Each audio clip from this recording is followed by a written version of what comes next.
தீபாவளி பண்டிகைக்கு மறுநாள் அக்டோபர் 21 செவ்வாய்க்கிழமை புதுச்சேரியில் அனைத்து அரசு அலுவலகங்கள், பள்ளி, கல்லூரிகள் மற்றும் பொது நிறுவனங்கள் விடுமுறை விடப்படுவதாக முதல்வர் ரங்கசாமி தெரிவித்துள்ளார்.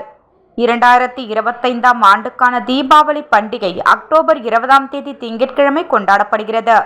முன்னதாக அக்டோபர் 18 சனிக்கிழமை, 19 ஞாயிற்றுக்கிழமை ஆகிய நாட்கள் வார விடுமுறை என்பதால் விடுமுறை அளிக்கப்பட்டுள்ளது.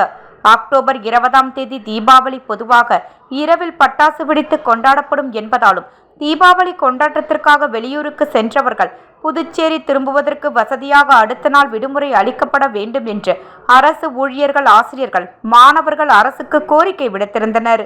இந்நிலையில் இந்த ஆண்டு 20 தீபாவளி பண்டிகையை முன்னிட்டு தமது சொந்த ஊர்களுக்கு சென்று திரும்பும் மாணவர்கள், அவர்தம் பெற்றோர்கள், ஆசிரியர்கள், அரசு அலுவலர்கள் மற்றும் பொதுத்துறை நிறுவனங்களில் பணிபுரியும் ஊழியர்கள் ஆகியோரின் நலனை கருத்தில் கொண்டு 21 ஒரு நாள் மட்டும் புதுச்சேரி முழுவதும் உள்ள அனைத்து அரசு அலுவலகங்கள், பொதுத்துறை நிறுவனங்கள், பள்ளிகள், கல்லூரிகள் மற்றும் கல்வி நிறுவனங்களுக்கு விடுமுறை அளிக்கப்படுவதாக முதல்வர் ரங்கசாமி தெரிவித்துள்ளார்.